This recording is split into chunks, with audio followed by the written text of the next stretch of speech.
দীর্ঘ ১৯ বছর পর গোপালগঞ্জে আজ অনুষ্ঠিত হচ্ছে বিএনপি সমাবেশ। সমাবেশ সফল করতে এরই মধ্যে শেষ হয়েছে প্রস্তুতি। শহরের পৌর পার্কে সকাল ১০টায় সমাবেশ হবে। জেলার বিভিন্ন স্থানে ব্যানার ও ফেস্টুন টাঙানো এবং সড়কে সড়কে নির্মাণ করা হয়েছে তোরণ। জনসভায় প্রধান অতিথি হিসেবে উপস্থিত থাকবেন বিএনপির vice chairman doctor Asaduzzaman Ripon ও কেন্দ্রীয় বিএনপির সাংগঠনিক সম্পাদক শামা ওবায়েদ।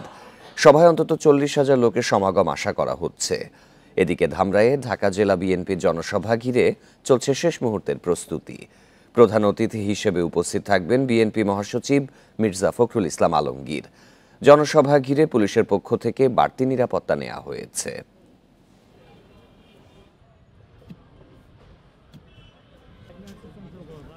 গোপালগঞ্জে বিএনপির জনসভা নিয়ে আরও বিস্তারিত জানাতে যোগ দিচ্ছেন সহকর্মী প্রসূন কুমার মণ্ডল।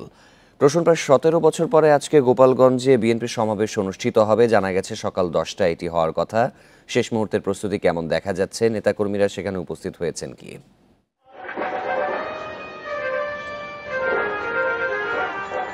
গোপালগঞ্জের এই জনসভায় এই কিছু সময় পরেই শুরু হবে সকাল ১০টায়।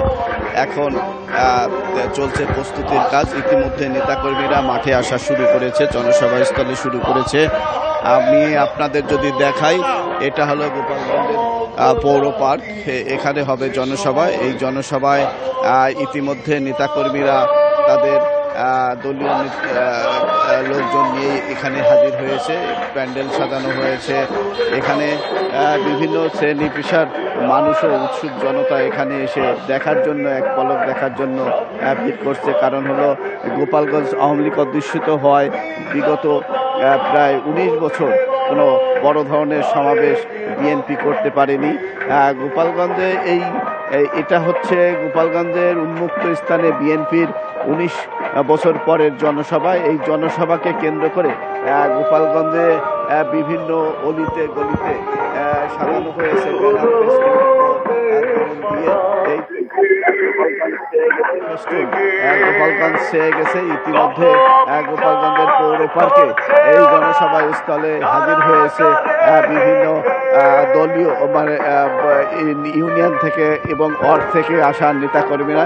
এই থেকে গোপালগঞ্জের যে বিএনপির নেতাকর্মীরা উজ্জীবিত হবে বলে মনে করছেন এখানকার স্থানীয় এবং কেন্দ্রীয় দায়িত্বপ্রাপ্ত নেতাকর্মীরা। তারা এই জনসভাকে কেন্দ্র করে গোপালগঞ্জে পুলিশ এবং প্রশাসনের পক্ষ থেকে নিরাপত্তা ব্যবস্থা জোরদার করেছে। এছাড়া দলীয় স্বেচ্ছাসেবকের মাধ্যমেও নিরাপত্তা দিতে কাজ করছে এখানে।